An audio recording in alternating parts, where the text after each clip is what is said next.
20 अगस्त 1977 को एक upgraded space mission ने धरती से उड़ान भरी। वॉयेजर 2 का काम बाहरी सोलर सिस्टम के बारे में बारीकी से जानकारी जुटाना था। ऐसा इन ग्रहों का एक सीधी रेखा में होने की वजह से संभव था, जो कि बहुत रेयर है। वॉयेजर 2 को सोलर सिस्टम के सभी गैस जायंट्स जैसे बृहस्पति, शनि, यूरेनस और नेपच्यून की स्टडी करनी थी। एस्ट्रोनॉट्स को उम्मीद थी कि ये सोलर सिस्टम के किनारे तक पहुंचने और जानकारी इकट्ठी करने में सफल रहेगा। क्योंकि वॉयेजर 2 को तारों के बीच से गुजरना था, इसलिए इसमें 12 फीट चौड़े एंटीना लगाए गए थे। इसी से अंतरिक्ष यान ने डेटा इकट्ठा किया और वापस धरती पर भेजा।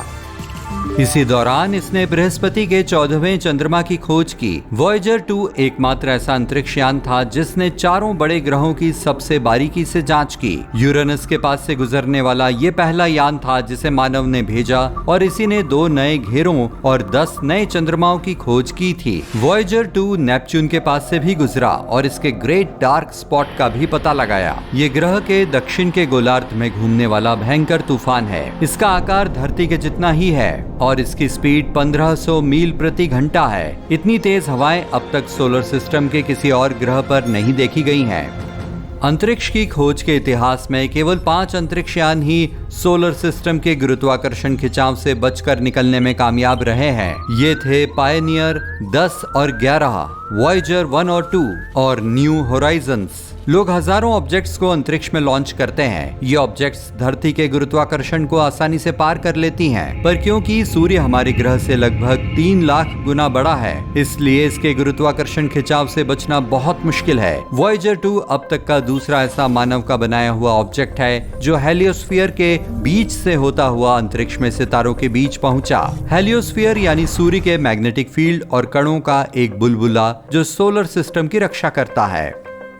लॉन्चिंग के 2 साल बाद वॉयेजर 2 ने बृहस्पति की बेहद नजदीकी तस्वीरें भेजना शुरू कर दिया था। इसने साइंटिस्ट को सबसे बड़े ग्रह बृहस्पति के कुछ चंद्रमाओं जैसे Io और यूरोपा के बारे में भी बहुत जरूरी जानकारियां भेजी। फिर यह अंतरिक्ष मिशन गैस जायंट के पास से गुजरा। अंतरिक्ष यान और ग्रह के बीच की दूरी लगभग 6,44,000 किलोमीटर थी। इस समय यान ने ग्रेट रेड स्पॉट के आकार और रंग में कुछ बदलाव भी नोटिस किए। ये काफी हद तक धरती के बवंडर की तरह ही लंबे समय तक चलने वाला तूफान है, लेकिन उससे कहीं ज्यादा बड़ा होता है। 2 साल बाद जब वॉयेजर 2 शनि के पास पहुंचा, इसने वहां ग्रह के कुछ छल्लों में काले धब्बे और गांठें नोटिस की। जब यान गैस के बड़े गोले के पीछे और ऊपर काफी करीब से गुजर रहा था, तो ये शनि के घेरों के सपाट एरिया से गुजरा। उस समय वॉयेजर की स्पीड लगभग 13 किलोमीटर प्रति सेकंड थी। फिर कुछ मिनटों के लिए ये धूल के हजारों माइक्रोन साइज के कणों से टकराता रहा। इससे यान की दिशा बार बार बदल रही थी और इसे खुद को कंट्रोल करने और स्टेबल करने के लिए जेट से कई बार फायर करनी पड़ी। वॉयेजर 2 यूरेनस और नेपच्यून की खोज करने के बाद सोलर सिस्टम से बाहर निकल जाता है। एनर्जी बचाने के लिए इसके इंस्ट्रूमेंट्स को लो पावर पर सेट कर दिया गया था। अगस्त 2007 में अंतरिक्ष यान ने टर्मिनेशन शॉक को भी झेला। ये एक ऐसी बाउंड्री है जहां सूर्य का प्रभाव कम हो जाता है। यहाँ सोलर हवाएं धीमी हो जाती है। 2013 की गर्मियों में यान जांच तारों के बीच स्पेस में पहुंचा। अब जब अंतरिक्ष में सिग्नल भेजने और पकड़ने की बात आती है, तो 3 बातों को ध्यान में रखना होता है: दूरी, शक्ति और समय। अंतरिक्ष यान जितना दूर होता है, सिग्नल को भी उतनी ही दूरी तक ट्रैवल करना होता है और सिग्नल को भी अंतरिक्ष यान तक पहुंचने में उतना ही समय लगता है। और आखिरकार जब ये पहुंच जाता है तो ये बेहद कमजोर होता है। एक और समस्या यह है कि एक बार यान लॉन्च होने के बाद इसे अपग्रेड नहीं किया जा सकता। उसे बस उसी टेक्नोलॉजी से काम चलाना पड़ता है जिसे शुरुआत में फिट किया जाता है। साथ ही वॉयेजर 2 जैसे यानों में रेडियोधर्मी ईंधन डाला जाता है और जब ये ईंधन जलता है तो गर्मी छोड़ता है, जिससे बिजली पैदा होती है। दुख की बात है कि जितना ईंधन जलता है, इसकी रेडियो सिग्नल कैच करने और भेजने की शक्ति भी उतनी ही कम होती जाती है। इसके बावजूद भी वॉयेजर 1 और 2 के साथ अभी तक हमारा कनेक्शन बना हुआ है। ऐसा इसलिए क्योंकि धरती पर नई और पहले से पावरफुल टेक्नोलॉजीज आती रहती हैं। यानी यहाँ से जो सिग्नल भेजे जाते हैं वे पहले से कहीं आगे तक पहुँचने की ताकत रखते हैं।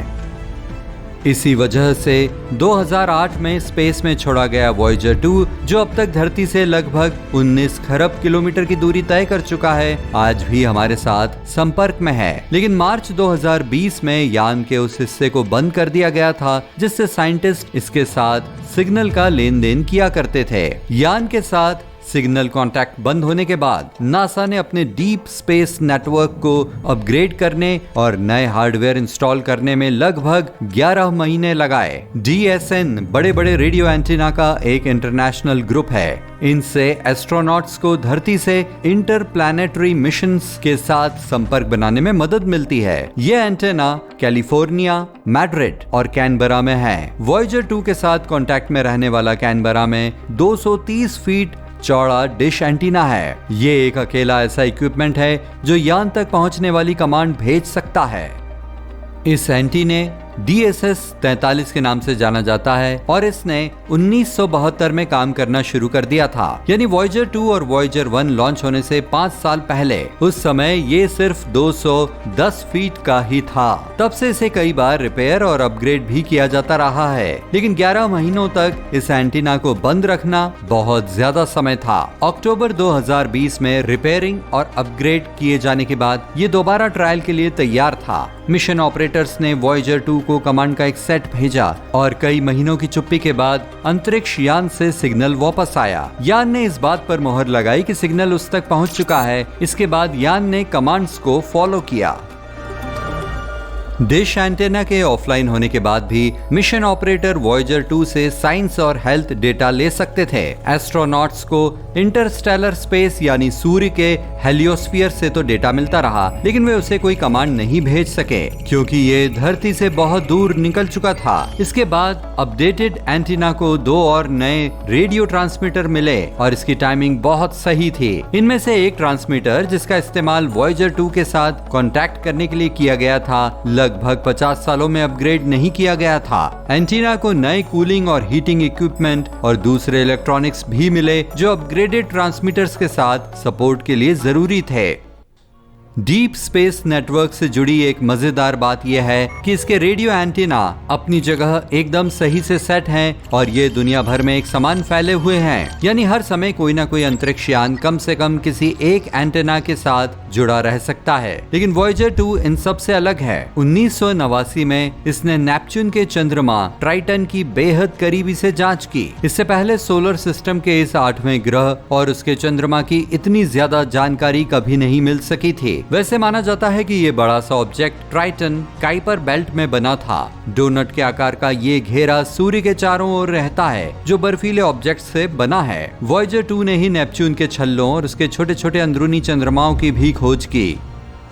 यान ने ट्राइटन से जुड़ी और भी कई मजेदार जानकारियां इकट्ठा की। इसके बाद ही ये पता चल सका कि चंद्रमा बर्फ के ज्वालामुखी यानी क्रायो वोल्केनो से ढका हुआ है। इन ज्वालामुखियों से जलते हुए मलबे के बजाय पानी, अमोनिया और मीथेन से बनी बर्फ निकलती है। जब न्यू होराइजन्स अंतरिक्ष यान ने 25 से ज्यादा सालों के बाद प्लूटो की उड़ान भरी तो उसने ड्वार्फ प्लैनेट पर इसी घटना को रिकॉर्ड किया। वैसे भी इस चक्कर को लगाने के लिए वॉयेजर 2 को गैस के बड़े से गोले के उत्तरी ध्रुव से गुजरना पड़ा, लेकिन इससे यान की दिशा बदल गई और इसे ग्रहों के प्लेन यानी दक्षिण की ओर धकेल दिया गया।